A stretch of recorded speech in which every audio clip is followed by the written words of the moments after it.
The sun over Sundown 4 was a pale coin, weak against the dust haze that hung over the plains. Half-built habitats squatted on the ridgeline, their walls patched with whatever scrap the colonists had salvaged. Children carried water buckets between sandbag lines. Farmers, miners, and traders now wore mismatched uniforms, drilling with rifles that looked older than the colony itself. Every sound, the rattle of tools, the scrape of boots, carried a nervous rhythm. Captain Elias Ward walked the line, checking weapons, nodding to each militiaman. His left shoulder bore the faded mark of Terran Marines, long since retired, but the set of his jaw carried the same weight of command.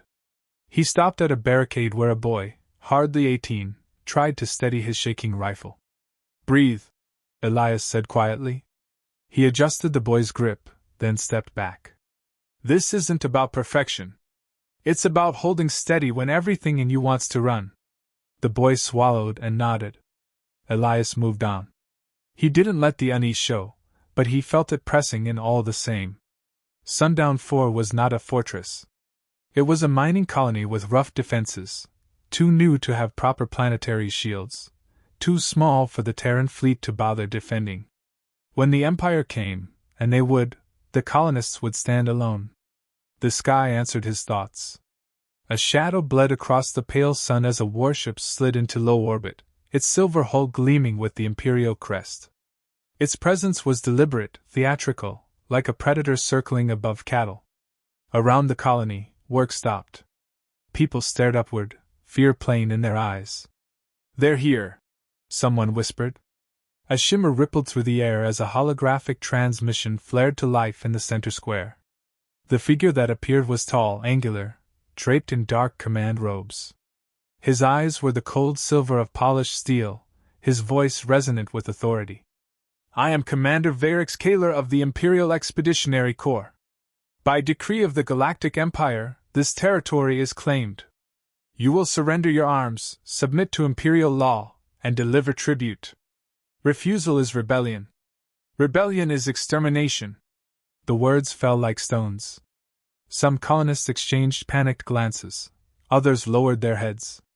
Varix continued, his lip curling in disdain. "Humanity clings to relics of a primitive past. You brandish powder weapons and crude fortifications as if they could matter. Lay down your arms and be spared humiliation. Resist, and you will be erased." Elias stepped forward, arms folded, face unreadable. "This colony isn't your property," he said. "We're not laying down a thing." Varix's holographic eyes narrowed. "You presume to defy the Empire? Your kind barely qualifies as civilized. Your history is littered with self-destruction, your weapons archaic curiosities. Do not mistake stubbornness for strength." The transmission cut, leaving silence heavier than the dust in the air. A woman broke it. "Captain, what if he's right? We can't fight that." Elias turned, meeting the stares of men and women who had bet their lives on this barren world. He could see the doubt in their faces, the urge to yield. "You know what happens if we surrender," he said evenly. "They'll strip this colony, work you until you break, take your children to serve on their ships. Chains instead of graves. That's the choice." A miner spat into the dirt. "Chains don't sound much better." "No," Elias said, "but freedom is worth dying for. And they've got no idea who they're dealing with." His words didn't erase their fear, but they set a spark. The colonists straightened a little, rifles held tighter. That night, a supply transport limped into dock, weeks overdue. Crates were unloaded, tools, preserved rations, a scatter of cargo bound originally for a museum on Earth. Among the packing foam sat a long, oiled crate. Elias pried it open and stopped. Inside gleamed polished brass and iron, rotating barrels arranged in a brutal crown. A hand crank jutted from the side. Stacked beneath it were cases of belted ammunition, heavy rounds dull with age but still lethal. A militiaman peered over Elias's shoulder and barked a laugh. "A crank gun? That's a damn antique." Another chuckled. "Might scare 'em if we throw it hard enough." Elias didn't laugh. He crouched, running his hand along the weapon's frame, feeling the weight of history in its steel. This, he said softly, is a Gatling gun. The others exchanged confused looks. Obsolete, one muttered. Reliable, Elias corrected. He straightened, his expression sharp. Plasma shields are tuned for energy. They can handle a rifle shot, even a rocket blast. But a storm of metal? Old world steel driven fast and relentless? Their shields weren't built for that. They think this is a toy, but this is a lesson. For the first time since the transmission, a few colonists smiled. By dawn, crews were digging trenches along the valley approach. Barrels filled with sand lined the ridge, camouflage nets strung between rock outcroppings. At the highest point, the Gatling gun was mounted on a steel tripod, its ammunition crates stacked neatly beside it. Elias oversaw every detail, his voice calm but firm. Angle it here. Cover that kill zone. No, don't bunch the ammo, spread it. We can't afford a stray plasma strike cooking it all. The younger militia whispered among themselves, nervous but curious. The older colonists muttered prayers. When the work was done, Elias stood before them, dust streaking his uniform, eyes steady. They see us as primitive, he said. They're not wrong. But primitive has teeth. And if they want to mock our history, let them choke on it. Night settled over Sundown 4, the campfires dimmed to embers. Colonists huddled in their shelters, listening to the faint hum of the warships circling above. No one slept easily. Elias remained on the ridge, silhouetted against the starlight, hand resting on the cold steel of the Gatling. He gazed at the sky where Imperial dropships would soon descend. Come on, he muttered, voice low, almost a growl. See what happens when you laugh at history. The night wind carried the scent of dust and oil. Tomorrow, he knew, the valley would carry the sound of thunder.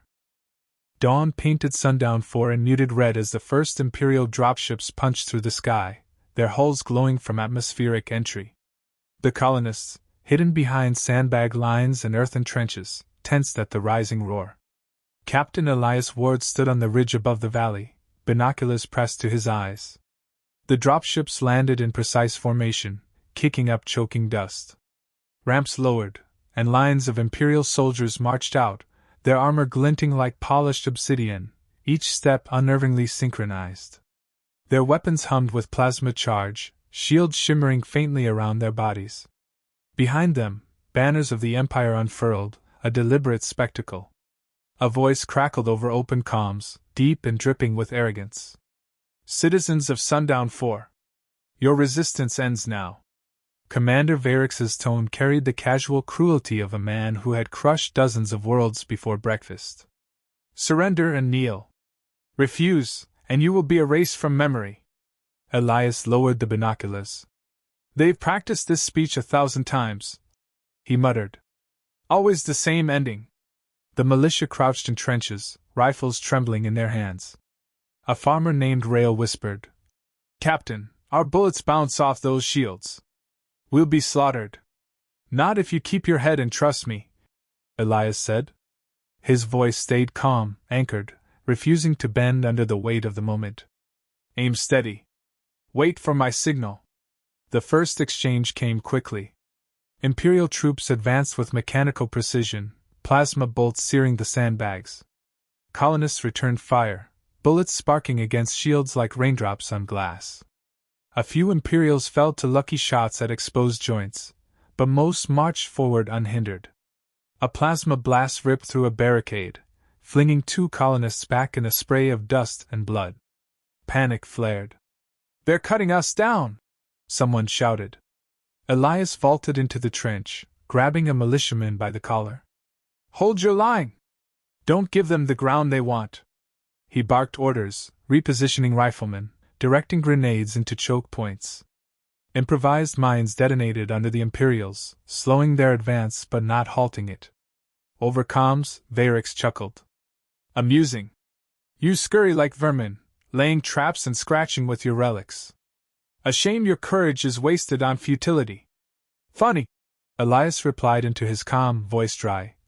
Rome said the same thing to the tribes. Didn't work out for them either. The Imperials pressed harder. Shields flared under constant fire but held. Colonists fell one by one, cries muffled by the thunder of plasma fire. Ammunition ran low, morale frayed. In the trench, Elias found himself face to face with his militia's despair. "We can't hold this, Captain," Rayo gasped, blood seeping through his sleeve.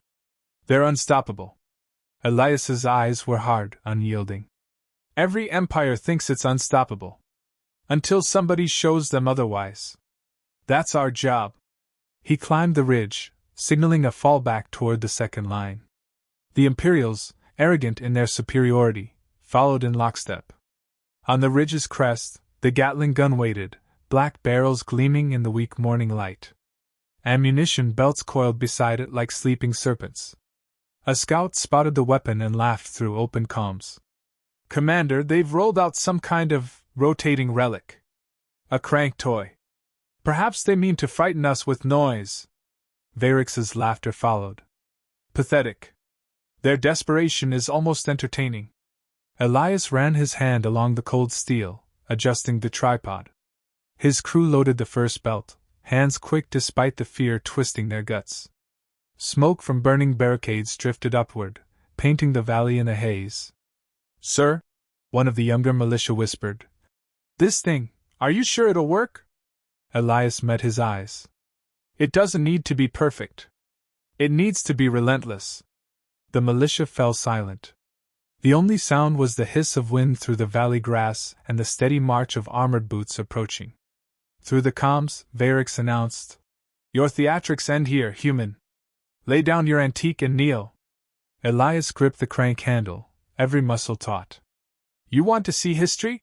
he said under his breath. "Here it comes." He raised his hand, signaling the militia to hold. The Imperials closed to within 100 meters, confident, shields bright. "Steady," Elias murmured. The Imperials advanced another 50 meters, weapons raised. Plasma fire scorched the ridge but missed. "Closer." A silence stretched, broken only by the pounding boots of the enemy and the ragged breath of the militia. Then Elias's hand dropped. The crank turned. The Gatling gun awoke. The valley erupted in thunder as the barrels spun and spat a storm of lead. Brass casings clattered against rock, smoke gushed from the muzzle, and the air filled with the mechanical roar of history reborn. Imperial shields flared under the barrage, then cracked like glass under a hammer. Soldiers staggered, their formations collapsing as hundreds of rounds shredded armor and flesh. Precision gave way to panic. The disciplined advance broke into chaos, screams cutting through the haze of gunfire. Colonists gaped for a heartbeat, stunned by the weapon's ferocity, before their fear turned into wild exhilaration. They joined in, rifles cracking, grenades arcing into broken enemy lines. The ridge became a fortress of fury. "Keep feeding it," Elias barked, cranking without pause. His arms burned, his lungs filled with smoke, but he didn't stop. The gun was alive, and he was its heartbeat. Over comms, Varix's voice rose, stripped of its earlier arrogance. "Impossible. Primitive weapons cannot breach Imperial defense grids." Elias let out a humorless laugh between bursts. "Welcome to history class." The valley floor was a slaughter ground. Waves of Imperials fell, their sleek armor torn to pieces. Survivors scrambled for cover that wasn't there, stumbling over their own dead. But the Empire wasn't finished. A new swarm of combat drones streaked from the dropships, sleek wings slicing through the haze. Their cannons locked onto the ridge, unleashing torrents of plasma. "Drones incoming!" a militia scout shouted. "Light them!" Elias ordered. Hidden barrels of fuel and powder, buried along the slope, detonated in thunderous blasts. Fire rolled upward, engulfing the swarm. Drones spiraled from the sky in burning trails, crashing into their own lines. The Gatling gun sputtered, barrels hot, smoke choking the mechanism. Elias lifted his hand. "Cool down! Cover fire!" Militia riflemen stepped up, unloading what ammo they had left into disoriented Imperials. Elias knelt beside the weapon, wiping grime from his face. His arms trembled with exhaustion, but his eyes burned with fire. Varix's voice thundered across comms again. now tinged with fury. Enough of this farce. You dare humiliate the Empire? I will end you myself. A massive exosuit descended from a dropship, shaking the ground as it landed. The armored frame towered over the battlefield, bristling with plasma projectors and bearing a crackling energy blade. At its core, Varric stood, encased in gleaming command armor, his face twisted in rage. Ward! He bellowed. Your insolence ends now! The exosuit charged up the ridge, scattering colonists with blasts of plasma. Trenches collapsed under its stomping stride. Elias snatched a sidearm and sprinted forward, signaling his crew to keep the Gatling loaded. The two met at the crest, steel against fire. Varric swung his blade, plasma humming inches from Elias's chest. Elias ducked, firing point-blank at the suit's joints. Sparks flew, but the armor held. You cannot fight progress!